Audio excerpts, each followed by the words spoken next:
মুক্তিযুদ্ধ এদেশের সবার, ৭১-এর মুক্তিযুদ্ধ এদেশের মানচিত্র, এদেশের সংস্কৃতি, এদেশের সব কিছুই এদেশের সকল মানুষের। একটি নির্দিষ্ট পক্ষকে দায়িত্ব দিয়ে দেওয়া হয় নাই সেটিকে ঠিকাদারি করবার জন্য, একটি নির্দিষ্ট পক্ষকে দায়িত্ব দিয়ে দেওয়া হয় নাই সেটিকে তাদের মতো করে তাদের মতো করে মুজিববাদী বয়ানে সেটি হাজির করবার জন্য। ৭১ এই বাংলাদেশের সকল নাগরিকের স্বাধীনতা, এই বাংলাদেশের সকল নাগরিকের প্রত্যেকে এটিকে ওন করে এবং ধারণ করে। এখন ২৪ ৭১-এর এক্সটেন্ডেড রূপ। ৭১-এর মধ্য দিয়ে যেমন আমরা স্বাধীন ভূমি এবং স্বাধীনতা পেয়েছিলাম, কিন্তু আধিপত্যবাদের কবল থেকে আমরা মুক্তি পাইনি, সেটি এই ২৪-এর গণ অভ্যুত্থানের মধ্য দিয়ে সেই মুক্তি আমরা পেয়েছিলাম।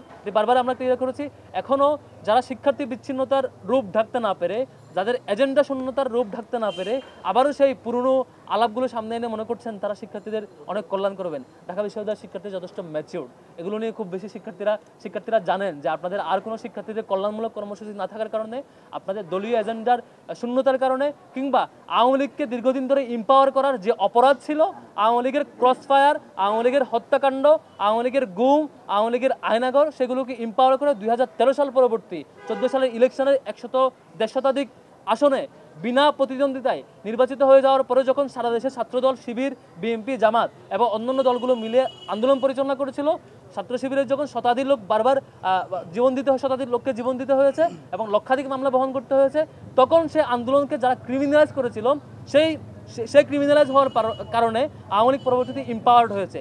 ইম্পাওয়ার্ড হওয়ার পরে পরবর্তীতে আওয়ামী লীগ নিজেকে ফেসিবাদের রূপরেখা নিয়ে গিয়েছে, ফেসিবাদ হয়ে গিয়েছে। এই সে অপরাধে আপনারা যারা আওয়ামী লীগকে ইম্পাওয়ার করেছিল তারা এই দায় কখনো এড়াইতে পারে না যে ২৪-এ যে হাজার হাজার শিক্ষার্থী, হাজার হাজার মানুষকে শহীদ হতে হলো, এটির দায় মূলত সেই সময় আওয়ামী লীগকে ইম্পাওয়ার যারা করেছে তাদের উপর দায় বর্তায়। সেই অপরাধকে ঢাকবার জন্য আর কোনো ইস্যু না পেয়ে সেই ছাত্র শিবির নিয়ে মিথ্যাচার করে যাচ্ছেন। এটি নিয়ে আমরা বিচলিত নয়, শিক্ষার্থীরা এটির জবাব ৯ সেপ্টেম্বর দেবে ইনশাল্লাহ। দ্বিতীয়ত,